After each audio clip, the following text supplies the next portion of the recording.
성경은 이제 마가복음 2장 5절을 같이 한번 보겠습니다. 천천히 한번 찾아보세요. 마가복음 2장 5절. 우리가 참고로 성경에서 이제 공간복음서라고 하잖아요. 마태복음, 마가복음, 누가복음을 공간복음이다. 왜 공간복음이라고 하냐면 예수님의 공생애를 기록해 놨단 말이에요.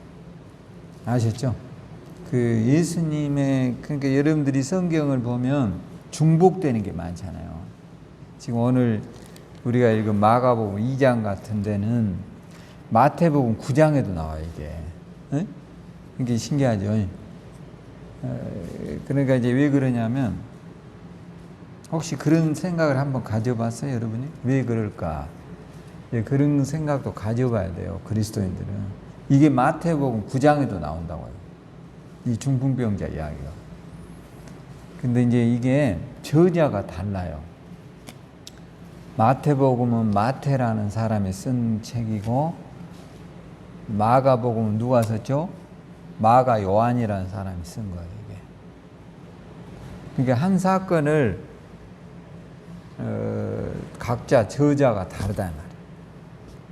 그러니까 이제 성경을 좀 비교해서 볼 필요가 있겠죠. 또 누가복음은 의사인 누가가 쓴 거예요.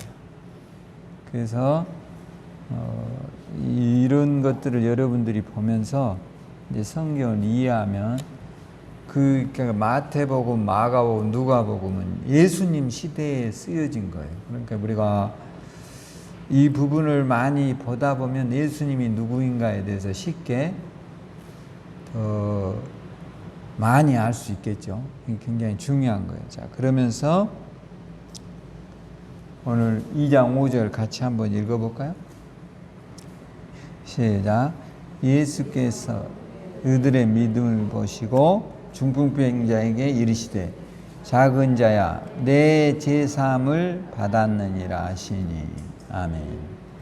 오늘 이제 우리가 내 제사함을 받았다.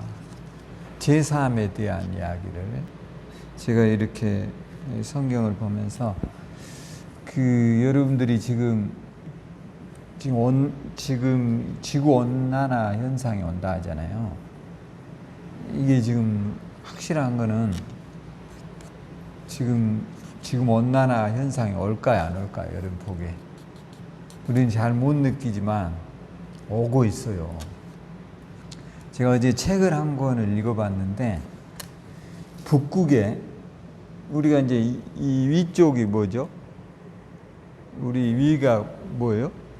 북극점이고, 밑에는요, 남극이잖아요. 이 지구가 이렇게 마치, 이게 지구본이잖아요. 그러니까 이게 지구본이라고 하는데, 이게 극이라는 거죠, 이게. 약간 지구는 이렇게 기울어져 있어요. 이 모양으로 되어 있어요, 사실은. 이게 똑바르게 안 돼 있다는 거예요. 근데 이런 데가 이제 극지점인데 태양이 이런 형태로 비친다는 거죠. 그러니까 가장 안 비치는 게 어디일까요? 남극하고 이 북극 지점이 태양이 안 비쳐요. 여기에 이제 얼음이 있다는 거죠. 이게 만년설이라는 거예요. 여기에 얼음이 있다고요. 또 여기에 뭐가 있어요? 얼음이 있어요. 극지방들이라고 그래요. 이 지구로 봤을 때. 이걸 뭐라고 한다고요? 극지점이 있다. 이래가지고 이런 이제 있는데, 이런데 얼음들이 지금 현재 녹고 있어요. 문제는. 우리가 지금 에어컨이 없으면 여기는 더울까요? 시원할까요? 굉장히 덥습니다.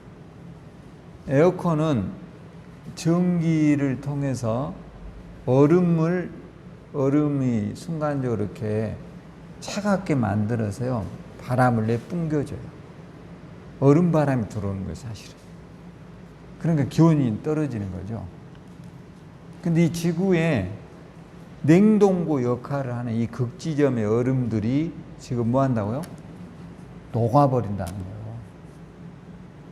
심각할까요, 안 심각할까요? 굉장히 심각해요. 그러니까 이제 우리가 지금 요번에 장마가 엄청 길었어요.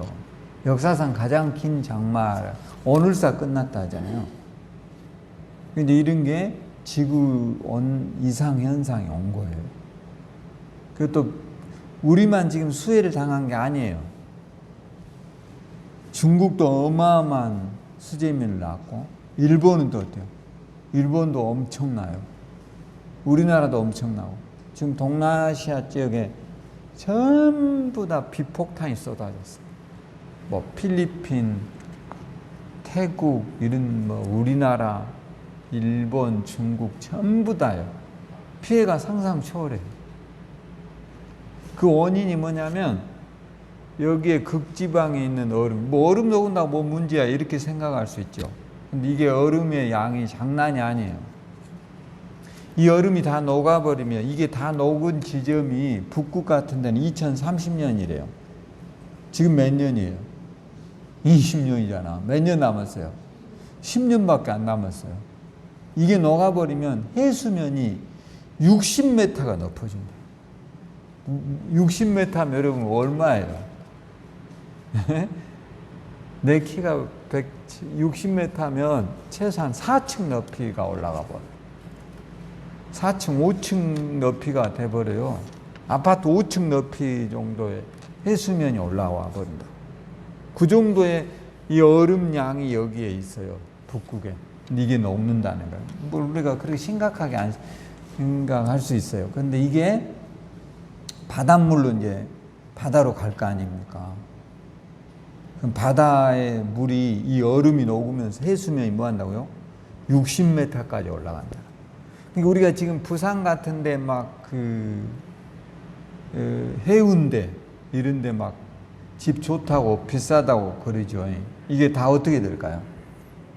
잠긴다니까. 그러니까 함부로 바닷가에다 집 사면 돼, 안 돼? 제주도 어떻게 될 것 같아요? 잠겨요. 그런 수가 그렇게 온다니까요. 뭔 그런 일이 올까 그런데 일본은 어떻게 될까요? 일본 실제로 침몰합니다. 그게 일본은 침몰한다고 이미 학자들은 이야기하고 있어요. 무서운 일이에요, 이게. 아시죠? 그러니까 지금 이런 현상을 살아가고, 그럼 이게 뭔 일이냐? 여러분 이렇게 생각할 수 있지만, 이런 게 이제 성경에 기록되어 있는 재난이 오는 거예요. 뭐가 온다고요? 재난이 지금 시작되고 있어요. 여러분, 코로나는 재난일까요? 아닐까요? 큰 재난. 인류가, 우리가 이게 바이러스로 인해서 옮겨지는 거예요. 지금 코로나의 주범들이 교회가 됐어요. 이게 정신 바짝 차려야 돼. 할렐루야. 그 말 안 듣는 목사님 있잖아. 정강훈이라고. 이 사람은 아예 아나무인이에요. 교인들이 그럴수록 교회가 모여요. 신기하게. 나는 참 이해가 안 돼요. 그런 게. 우리 한국 교회를 보면 답답하고 속상할 때가 많아요. 그 사람 딱히 무슨 뭐 철학 있는 목사도 아니에요. 제가 들어보면. 뭐 명석한 목사도 아니에요. 딱 한 가지밖에 없어요. 방공. 이거를 막 말하면 사람들이 태극기 들고 그 교회를 모여들어요. 근데 이 사람은요, 더 웃기는 거는 방역을 나라에서 방역해주고 와서 당시 성도들 코로나 걸린 거 체크하겠다는데 안 받아요. 성도들도 안 받는데. 그러니까 막 집회에 다 나가버려. 이게 이제 이기주의예요. 집단 속의 이기주의. 이게 더 심해지면 교회가 몰락할 수 있어요. 큰 문제예요. 이게 한 사람의 문제가 아니에요. 대한민국이라고 하는 이 공동체 속에 이런 자기 마음대로 하는 사람들이 생겨버리면 이게 큰 문제인 거예요. 규칙을 아예 안 지켜버려요. 그래가지고요, 어제 신문에 여러분 아침에 보셨지만 270명의 환자가 늘어고 있어요. 근데 이 교회 사태가 이제 이걸로 끝이 아닐 수 있어요. 어저께 여러분 강화문에 그 보수단체들이 집회했잖아요. 수백 만 명이 같이 모였는데 여기에 다 참여했어요, 사람들이. 하지 말아야겠어, 전부. 근데 여기에 모여가지고 코로나 엄청 퍼뜨렸을 가능성이 많아요. 이제부터 진짜 주의해야 돼요. 아셨죠? 철저하게. 그러니까 우리가 개인적인 이기주의와 개인의 탐욕이 결국은 세상을 멸망시키는 거예요. 우리가 오늘 이런 것들을 보면서 굉장히 조심해야 돼요. 할렐루야. 여러분, 미국이 왜 이렇게 됐어요? 미국은 지금 여러분 코로나 환자가 몇십만 명이에요. 통제도 안 돼요. 하루에 막 20, 30만이에요. 죽은 사람도 상상 초월이에요. 코로나의 주범은 트럼프의 탐욕이에요. 트럼프라고 하는 사람이 그냥 떼버려 둬버리는 거예요. 이제 통제할 수 없어요. 방법이 없어요. 이렇기 때문에. 근데 거기에 찬동하는 우리나라 사람들이 굉장히 많아요. 뭐 코로나 아무것도 아니래요. 걸려도 안 죽는데요. 전 목사님들이 그런 말 하는 사람들 많이 봤습니다. 아, 코로나 그런 거 갖고 뭔 무서워하냐고. 그래서 내 속으로, 야, 이 사람들 진짜 심각한 사람들이구나. 실제로 제 주변에 그런 분들 많아요. 마스크 안 쓰고 다녀요. 뭐 그런 걸 무서워해요, 그래. 저도 안 무서워요, 사실은. 그러나 연세 드신 분들은 매우 위험해요. 그 나라에서 통제하려고 그러는 게 아니에요. 우리를 관리하려고 그러는 게 아니에요. 그만큼 무서운 전염병이라는 거예요. 오늘 저와 여러분들이 좀 더 각성해서 살아야 돼요. 할렐루야. 그리고 이런 걸 너무 퉁아니에요. 우리가 여기 뭐 얼음 녹는다고 나하고 뭔 상관이야. 그럴 수 있어요. 나하고 아무 상관이 없어요. 그런데 이 얼음이 녹음으로 인해서 우리에게 뭐가 찾아와요? 재앙이 오는 거예요.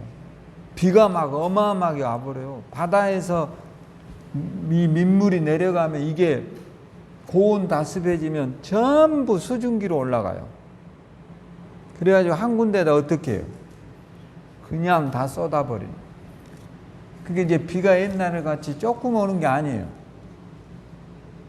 그냥 막 사람이 감당할 수 없도록 와버려요. 이제 그런 재난이 올 수도 있어요, 앞으로는. 그러니까 여러분들이 어떤 일이 나하고는 아무 상관이 없다, 이렇게 대처하면 안 돼요. 오늘 여러분과 저도 이런 일들을 경각심을 갖고 대처해야 돼요. 할렐루야. 그래야 우리가 살아남을 수 있어요. 말세에. 저는 반드시 그 사람 문제 생길 걸로 알았어요. 그 교회 문제 생길 걸로 알았어요. 반드시 문제 생겨요. 주의해야 돼요. 뭐 종교 탄압이다 그런데 저는 그렇게 보지 않아요. 굉장히 인식에 대한 문제인 거예요. 그래서 오늘 이런 비슷한 내용이에요. 예수님이 중풍병이 뭐예요, 여러분? 중풍병이 뭐예요? 중풍병이 뭐예요? 고혈압이나 뭐 이런 걸로 인해서 뇌에 혈관이 뭐 한 거죠? 터지거나 막힌 걸 중풍병이라고 그래요. 여러분, 혈압이 계속 높다는 것은 굉장히 위험한 거예요. 왜냐하면 우리 혈관이 고무줄처럼 되어 있어요. 고무줄 아시죠? 이게 탄성이 있잖아요. 잡아당기면 늘어나고 놔두면 줄어드는. 우리의 혈관이 그런 고무줄과 같은 탄성이 있어요. 근데 혈압이 높으면 늘 고무줄은 이렇게 팽창되어 있는 거예요. 그럼 이 팽창되면 어떻게 될까요? 언젠가는 끊어져 버린다는 거예요.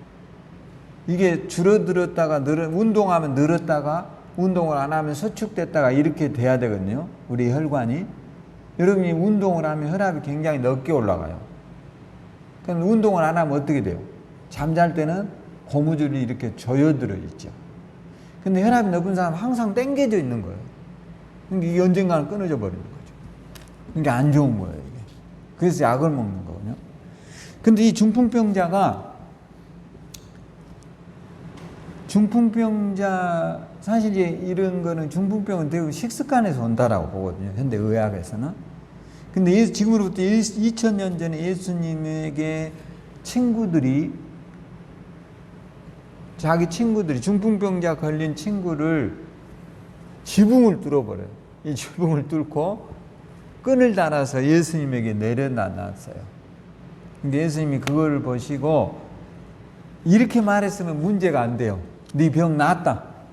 집에 가거라. 이랬으면 문제가 안 되는데 예수님이 뭔 이야기를 했어요? 네? 제사함을 받았다. 이런 이야기를 해버려요. 이게 상당히 논쟁의 요소를 갖고 있는 거예요. 죄는 누구가 용서할 수 있어요? 네? 누가 용서할 수 있어요? 하나님. 그 기준을 누가 정했어요? 유대인들이 정해놓은 거죠. 유대인들은. 자, 우리는 죄를 지으면 누가 그 죄를 정죄합니까? 여러분이 죄를 지어요, 여기서. 그럼 하나님이 우리를 정죄하십니까? 그럼 누가 해요? 그렇죠, 법원에서. 여러분, 교통법규 위반하면 누가 여러분에게 죄를 물어요? 경찰이 묻습니다. 여러분, 사람 때리면 어떻게 돼요? 법원에 갑니다. 벌금 물어. 이게 죄를 단죄하는 거죠. 그러니까 유대인들은 죄를 용서하실 수 있는 유일한 분이 누구예요? 하나님으로 생각하셨어요. 근데 예수님이 느닷없이 중풍병자에게 내 죄가 뭐 했다고요? 사해졌다. 굉장히 위험한 발언이죠. 예수님. 이때 당시 예수님이 이런 말을 했다는 것은 이 사람들 세계에서는 용서가 될 수 없는 거예요. 신성모독일 수 있어요, 이게. 그럴 거 아니에요. 죄는 누구만 용서할 수 있다고요? 하나님만 용서해야 되는데 어떻게 예수인 네가 죄를 용서한다고 하냐. 이렇게 이제 나오는 거죠. 우리가 이 유대인들의 개념은 어떤 거냐면 로마서 3장 23절에 가보면 로마서 3장 23절 한번 찾아보세요. 이런 말을 해요. 로마서 6장 23절이요. 자, 한번 읽어봐요. 죄의 싹은 사망이요. 하나님의 은사는 그리스도 예수 우리 주 안에 있는 영생이다. 죄의 싹이 뭐라고요? 사망이라 했잖아요. 그럼 이 죄의 기준이 뭐냐 말이죠. 우리가 뭐를 죄라고 했느냐 옛날에는 이 기준점이 십계명이에요. 죄의 기준을 범하는 범주가 뭐라고요? 십계명. 거기에 또 벗어나 더 넓은 범주로 보면 율법이에요. 우리가 이렇게 생각하면 쉽잖아요. 자, 자동차가 없을 때는 무단횡단을 하면 죄예요, 아니에요? 여러분, 시골에서 시골길을 무단횡단한다고 해서 벌금 옵니까? 안 물죠. 근데 도시에서 도로를 무단횡단하면 어떻게 돼요? 벌금 옵니다. 벌금 물어요, 무단횡단하면. 잡히면. 무단횡단하면 안 되게 돼 있어요. 그러니까 죄라고 하는 기준이라는 게 뭐냐면 율법이에요. 율법. 그러니까 이 율법을 주신 분이 누구이시죠? 네? 율법을 주신 분이 누구예요? 하나님이시죠. 출애굽기 20장에 나오잖아요. 하나님이 우리에게 율법을 줬단 말이에요. 그러니까 이 법을 만드신 분 외에는 죄를 용서할 수 있는 권한은 그 누구에게도 있지 않다라는 거죠. 아시죠? 그것이 유대인들이 가지고 있는 사고방식이에요. 근데 예수님이 중풍병자를 향해서 너 죄를 사함받았다. 이래버리니까 이 사람들이 이제 저는 건방지네. 싸가지 없는 놈. 지가 뭔데 이 죄를 사했다고 그래. 이제 이렇게 태클이 들어오는 거죠. 자, 이렇게 되었을 때 우리가 이제 이런 생각을 해봐야 돼요. 그럼 왜 예수님은 내 죄 사함을 받았냐 이런 이야기를 왜 했을까? 그럴 필요가 없잖아요, 예수님이. 근데 이제 이거를 우리가 문화의 차이를 좀 이해를 할 필요가 있어요. 옛날 사람들, 우리도 마찬가지예요. 동양 문화잖아요. 예수님이 다 여러분 동양을 우습게 알지만 동양 사람들이 문명의 시작이 원래 양쯔강이나 인더스강 유역으로 봅니다. 여러분 세계 4대 성인을 누구 뽑아요? 우리가 공부를 하면 공자, 석가, 그 다음에 예수님, 그 다음에 소크라테스 이 4명을 뽑거든요. 여기에 1명을 제외한 3명이 어디 사람이에요? 동양인이에요. 소크라테스는 그리스 사람이니까 제외하고 예수님이 성인에 들어간 거는 기분 나쁘지만 실제로는 교과서에서 그렇게 공부를 해요.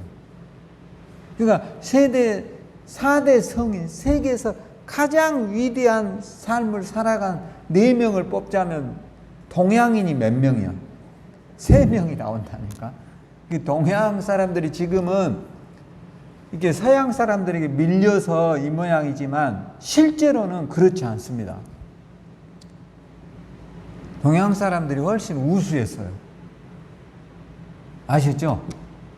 근데 서양인들이 동양을 앞서가게 된 거는 이제 중세시대 때, 그 전에는 중국이 굉장히 셌어요. 최초의 활자 문화를 만든 사람들도 중국인들이고요. 또 그런 것뿐만 아니에요. 뭐 이런 추구기, 나침반 이런 게 다 동양에서 나왔어요. 근데 중국인들이 이런 거를 발전시켰었는데 폐쇄 문명을 쓴 거예요. 이 좋은 문화를 우리만 가지고 가자. 이게 중국인들의 사고여가지고 결국은 고립되어가지고 저 모양이 된 거예요. 근데 유럽인들은 그렇게 생각하지 않았어요. 이걸 나누기 시작한 거예요. 그러다 보니까 거기에서 자꾸 연구가 될 거 아니에요. 더 좋은 것을 하다가 하약이 나오고 총이 나오고 무기가 나오면서 말 탄 놈하고 총 쏜 놈이 싸우면 누가 이겨요? 총 쏘는 사람은 이길 수가 없죠. 말 타고 활 쏘는 사람하고 총으로 빵 쏴버리는데 어떻게 이겨? 아무 소용이 없는 거지. 그러니까 총이 나오기 이전에는 아시아 사람들이, 여러분 징기스칸이 어디 사람이야? 몽골이잖아. 이 사람들이 다 동양 사람이거든요. 전 세계에서 가장 강렬한 영토를 지배했던 사람이 징기스칸이에요. 근데 그런 사람들이 다 동양인이라. 이때는 활 쏘고 말 탈 때 이야기예요. 그런데 서양인들이 뭘 만들어버리냐면 하약을 가지고 총을 만드는 거예요. 이러면서 상황은 역전되기 시작했어요. 그러니까 지금도 세상을 바꾸는 실제적인 정신적 세계는 동양인들이에요. 오늘 우리가 아시아인에 대한 이 뛰어난 지혜를 주신 하나님 앞에 감사하세요. 뭐 이런 이야기 하려고 그런 건 아닌데, 중요한 것은 예수님께서는 이런 제가 이제 왜 내 제사함을 받았냐 이 이야기를 하려고 제가 하다 이 이야기를 빠졌는데요. 왜 그런 이야기를 했냐면, 동양인들이라든가, 우리가 동양인이라 했잖아요. 아시아인들. 그리스 여러분이 보면 스파르타 같은 나라들이 아시죠?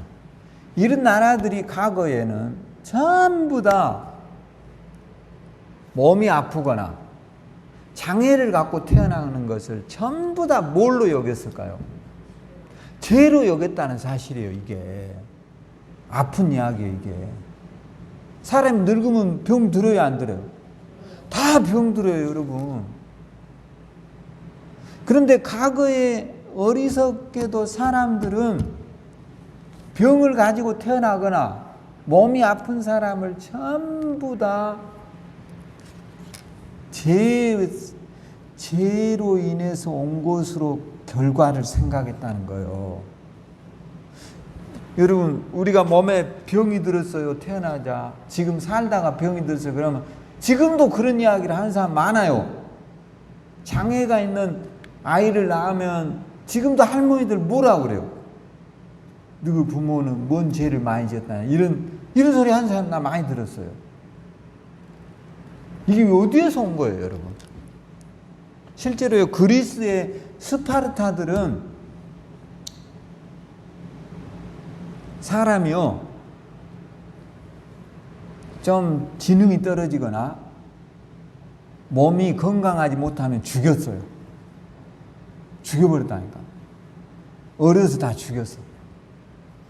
아마 우리 같은 사람은 죽었을 거예요. 거기서는 다 죽여. 키도 굉장히 커야 돼. 몸도 건강해야 돼. 그래야만 살려주고, 좀 시원찮하고 비실비실하면 어려서부터 다 뭐였어요? 죽였어. 그럼 그 나라가 용원했냐? 그렇지 않아요. 멸망했어요, 그 나라도. 근데 동양에서는 여러분, 우리나라 사람들의 머릿속에도 이런 게 들어있다니까.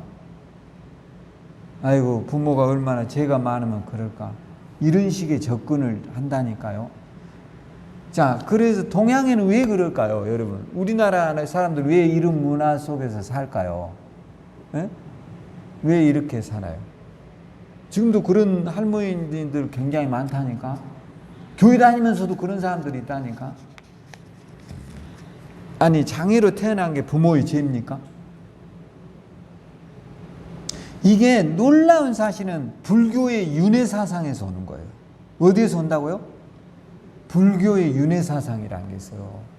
불교에서는, 우리가 불교를 우습게 알지만 불교는 우리나라를 5,000년 동안 거의 같이 해왔어요. 여러분, 고려시대 때 가장 융성한 게 뭐예요? 불교입니다. 조선시대 때는 성리학을 섬겼지만 실제로는 불교의 영향을 받았어요. 영향을 받은 거예요. 고철, 여러분, 우리나라의 뭐 전라남도 해남의 대흥사라든가, 저는 합천 해인사라든가, 또 뭐 유명한 절들 경주 불국사 이런 것들이 다 불교 영향이거든요. 몇천 년 됐어요. 근데 불교가 주장하는 게 뭐예요? 지금의 내 모습은, 에? 과거에 내가 살아왔던 삶의 제 몫이다라는 거예요. 이 슬픈 일이. 그렇게 받아들여요. 짐승으로 태어나면 뭐를 많이 지었어요? 죄를 많이 지어서 소, 돼지로 태어나는 거예요. 노예로 태어나는 거는요, 나쁜 짓을 많이 했다는 거예요. 그걸 운명으로 받아들여요. 장애가 있이 태어나요. 그럼 뭐예요? 죄를 많이 지었다는 거예요.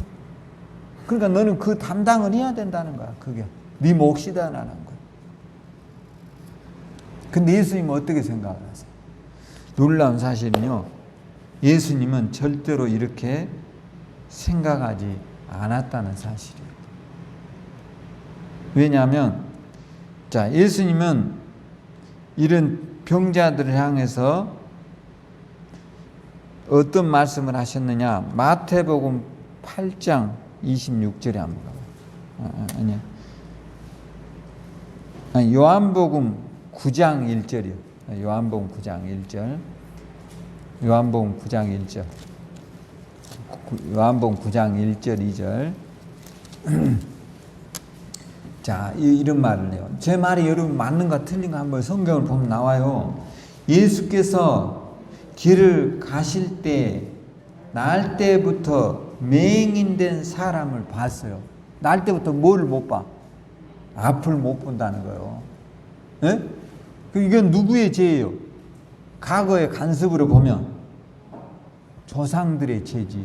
불교로 치면, 여러분, 이 눈을 잃어버린 건 우리나라에서도 1급 장애입니다. 눈을 일하다 잃어버리면 1급 장애를 받아요. 눈이 가장 위험한 거예요. 눈 없으면 얼마나 불행해요. 아무것도 볼 수 없잖아요. 누구의 도움을 받지 않고는 살 수 없는 게 눈을 잃어버린 거죠. 그런데 눈을 앞을 못 보는 맹인을 보고 예수님이 길을 가다 만났는데, 자, 2절에 봐봐요. 제자들이 뭐라는가?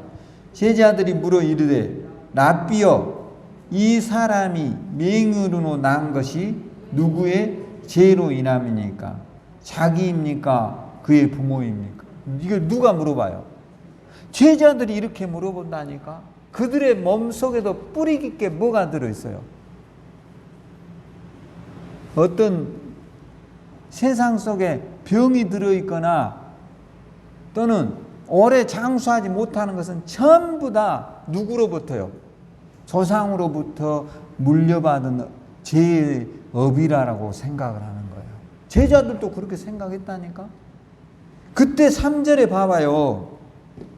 예수께서 대답하여 이르시되 이 사람이나 그 부모의 죄로 인한 것이 아니라 그에게서 하나님이 하신 일을 나타내고자 한다 이 말이에요. 할렐루야.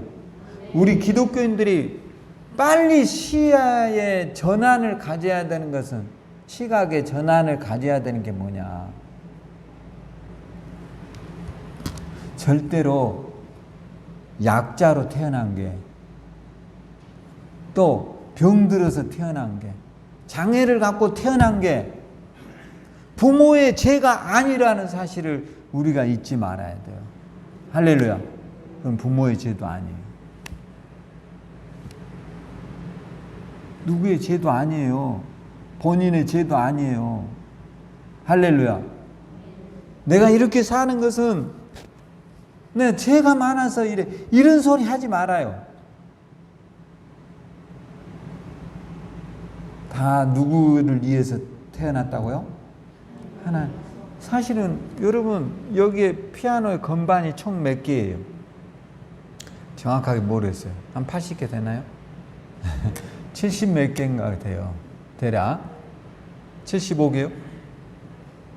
88개랍니다. 네, 88개.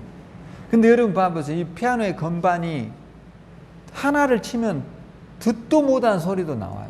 듣기 싫은 소리도 나온다. 땡! 이런 것도 있어. 또 아주 저음, 이런 것도 나와. 그래요. 자세히 들어봐. 내가 가서 들어볼까? 땡! 이런 것도 있어. 하나.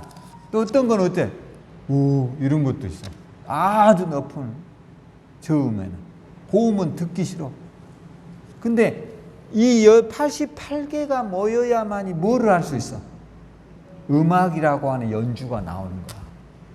아시죠? 그냥 만들어 놓은 게 아니에요. 그냥 만들어 놓은 게 아니라는 거예요. 그러니까 하나님께서는 완벽한 사람만을 만든 게 아니에요. 여기에는 또 이런 놈도 있고, 어떤 놈은 이런 놈도 있지. 안 그래요? 어떻게 또 이라고만 삽니까 우리가? 어떻게 그렇게만 사냐고. 근데 우리는 다 또 이라고만 살라는 거야. 그리고 맨 부모 탓이나고 가족 탓이나고 형제 조상 원망이나 하면 되겠냐 이거요. 내 모습 이대로 하나님의 영광을 드러내라는 거예요. 할렐루야. 너무 원망하지 말라라는 거예요. 이제부터 조상 탓하지 말아요. 할렐루야. 가장 부끄러운 거예요 그게. 불교는 그렇게 말하고 그리스의 스파르타들도 그렇게 말했지만 우리의 하나님은 그렇게 말하신 적이 없어요. 앞을 못 보고 가장 세상에서 불쌍한 그 영혼을 향해서도 이 사람도 하나님의 뭘요? 영광을. 야, 우리가 솔직히 말해서 키 큰 것도 기준점, 키 크고 잘생긴 것이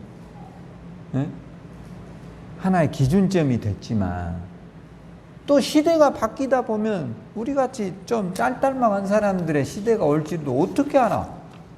그걸 모르잖아. 조선시대 때 미인들 보면 얼굴이 약간 커야 돼요. 조선시대가 몇천 년 지났어? 불과 400~500년밖에 안 지났어요. 아셨죠? 그러니까 항상 기준은 바뀔 수 있는 거예요. 할렐루야. 기준점에 서 있음을 잊지 말아야 돼요. 근데 우리는 자꾸 지금도 기독교인이면서도 여전히 과거의 간습에 빠져 있어요. 무엇에 빠져 있다고요? 간습에. 그래가지고 뭐라 하느냐. 부정적인 거예요, 이런 게. 몸 아프면 죄를 많이 지었다고. 또 장애가 이시 태어나면 조상이 죄를 많이 지었다고. 여러분 성경에 어디가 그렇게 써져 있어요? 성경에 어떻게 예수님이 그렇게 말했어요? 아니잖아요. 예수님은 그 사람은 또 이렇게 사는 사람이다 이거야. 근데 반드시 필요하다 이 말이에요. 할렐루야. 그래서 성경은 협력해서 뭐 한다고 그랬어요? 선을 이룬다겠지. 여러분 다 완벽한 사람만 있어봐 뭐가 재미가 있겠어? 여러분 코미디 중에 제일 재밌는 코미디가 뭔 코미디야? 좀 바보 같은 옛날에 심형래 아시죠? 우리 때는 심형래 1, 2, 3가 나왔었어요. 이주일, 심형래, 배삼룡. 지금도 우리가 잊어버리잖아. 약간 모질한 캐릭터들이잖아. 세상은 그런 사람도 모여 있어야 조화로운 게 이루어져요. 할렐루야. 말만 잘한다고 해서 세상이 바뀌는 게 아니더라 이거죠. 그래서 오늘부터 우리의 사고의 전환을 가져. 예수님은 이 부분을 지적하고 있는 거예요. 내 죄를 사함 받았다 이 말은 예수님이 무언 중에 그에게 너 많은 사람들이 너의 병을 조상의 탓으로 잘못 살아온 인생의 탓으로 말하지만 나는 그것에 대한 정죄를 하지 않겠다라는 거예요. 오늘 여러분의 지금 살아온 삶의 결과를 지나치게 죄의 원인으로 돌리지 말아요. 그러면 불행해져요. 나의 나된 것을 하나님 앞에 감사하세요. 이렇게 한번 해보세요. 이 정도면 그래도 잘 살았다. 그렇게 말할 수 있어야 돼요? 안 해야 돼요? 그렇게 있어야죠. 이 정도면 따라서 이 정도면 나 참 잘 살았다. 할렐루야. 그럼 허구한 날 못 살았어요? 뭐 하는데 그렇게 못 살았어요? 그렇게 살면 좋아요? 아니잖아요. 다르다는 거예요. 틀린 게 아니라 다를 뿐이에요. 할렐루야. 오늘 우리가 다름을 서로 인정하고 살아요. 근데 우리는 이 다름을 저주로 보는 거예요. 불행을 막 이런 고정관념이 갇혀있기 때문에 기독교인들이면서도 기독교인답지 않은 불교 신자같이 사는 거예요. 이 말이 안 되는 거예요. 이게. 오늘 예수님 분명히 말씀하셨어요. 요한복음 9장 3절에 하나님의 영광을 드러내기 위해서. 우리가 생각하기에 앞을 못 보는 사람이 얼마나 불행해요. 그런데도 예수님은 그렇게 보시지 않아요. 오늘 중풍병자도 그렇게 보지 않아요. 어떤 문제도 예수님은 그렇게 보지 않아요. 할렐루야. 오늘 저와 여러분에게도 그런 자부심과 긍지가 있기를 주의 이름으로 축원합니다. 그럼 이제 우리가 결론적인 것은 이런 생각을 해요. 그럼 예수님 누구냐? 왜 예수님에게 우리가 이런 선언을 할 수 있으며 예수님이 누구에게 이런 게 가능한가? 마태복음 8장 26절에 한번 봐봐. 예수님이 누구인가에 대한 답이 있어야 될 거 아니에요. 마태복음 8장 26절 같이 한번 읽어봐요. 8장 26절. 자, 예수께서 이르시되 어찌하여 무서워하느냐? 믿음이 작은 자들아 하시고 곧 일어나 바람과 바다를 꾸짖으니. 아주 예수님은요 바람과 바다를 뭐예요? 잔잔하게 하세요. 놀랍죠? 여러분 한번 해보세요. 바람아 멈춰라. 풍랑아 잠잠해져라. 그러면 바람이 뭐라 할까요? 웃기고 있네 그럴 거예요. 예수님 이런 능력이 있었다니까. 놀랍죠? 아니 우리의 최소한 메시아라면 그 정도의 능력은 있어야 될 거 아니에요. 우리가 믿는 구원자라면 우리가 우리의 모든 것을 맡기고 그분을 우리의 절대 구주로 믿는다면 그분의 명령 한마디에 풍랑이 잔잔해져야 되고 세찬 바람이 서야지요. 할렐루야. 왜 우리가 기도해요? 절대자이기 때문에 기도하는 거죠. 할렐루야. 오늘 여러분의 기도가 기적을 만들어 내리라고 믿습니다. 예수님은요 바람을 향해서 말해요. 바람아 잠잠해라. 또 풍랑을 향해서 뭐라고요? 멈춰라. 그런데 진짜 멈추는 거예요. 그러니까 예수님의 제자들이 깜짝 놀랐어요. 이 사람이 도대체 누구인가? 이 사람들이 옆에 따라다니는 마태복음 14장 19절에 한번 봐보세요. 마태복음 14장 19절. 예수님이 누구인가?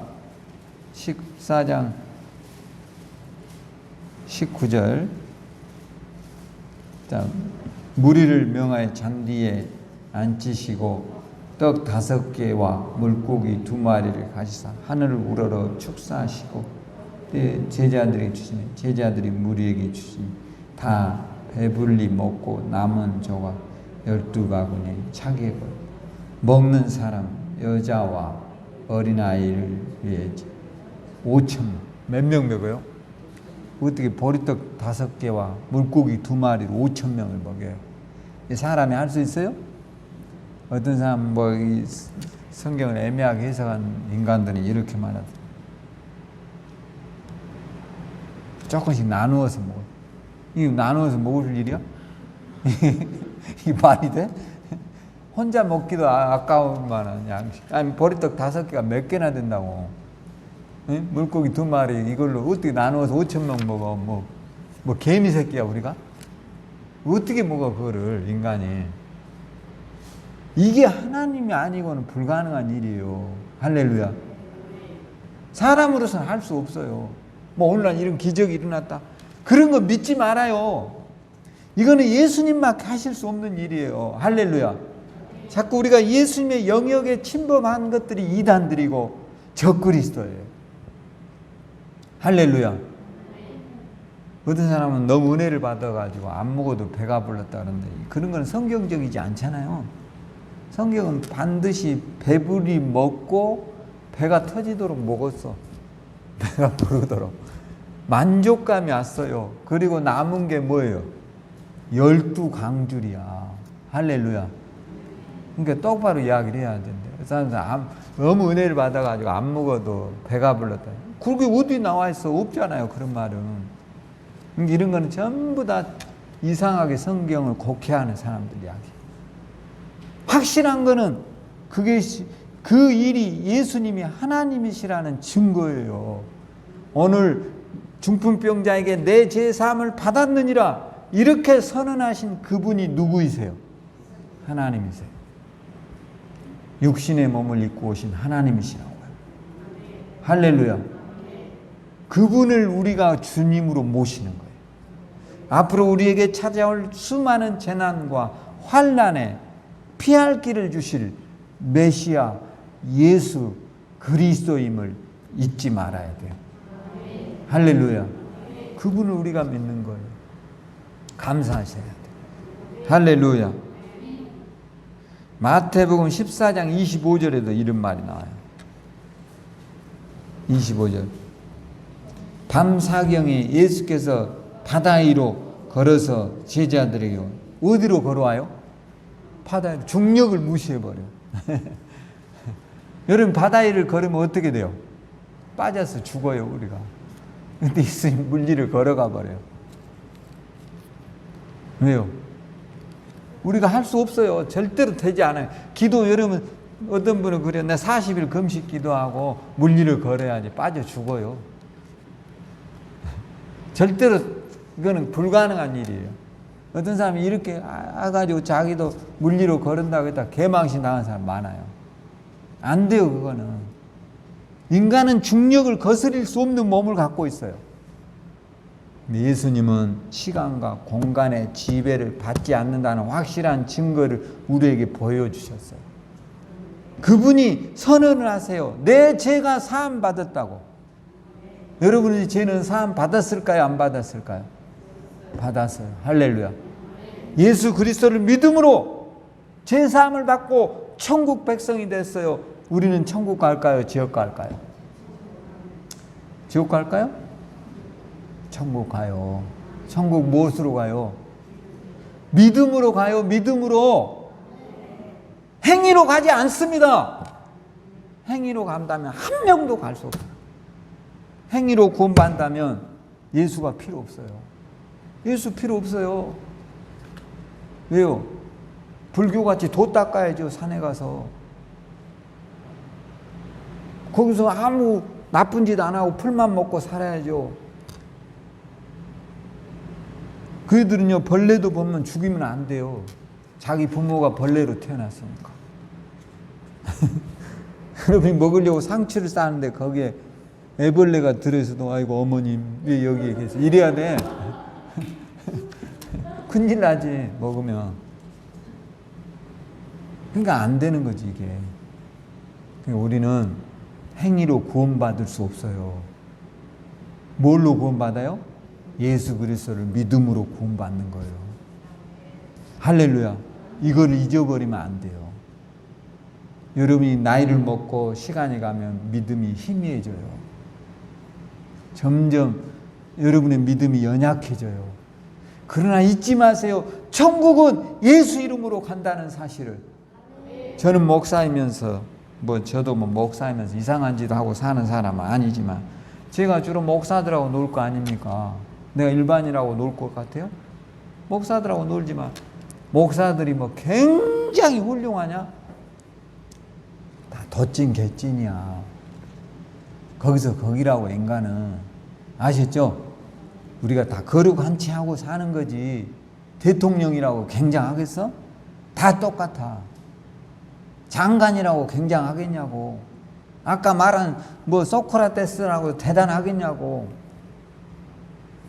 다 인간은 똑같지. 믿음으로 천국 가요. 할렐루야. 천국 어떻게 간다고요? 믿음으로 간다고요. 예수님께서 나를 위해 십자가에 죽으신 것을 믿으면 어디 가요? 천국에 갈 수 있어요. 할렐루야. 다른 거 없어요. 거기 다른 거 있으면 말해보세요. 그럼 목사님 주일날 절대 빼먹으면 안 되죠.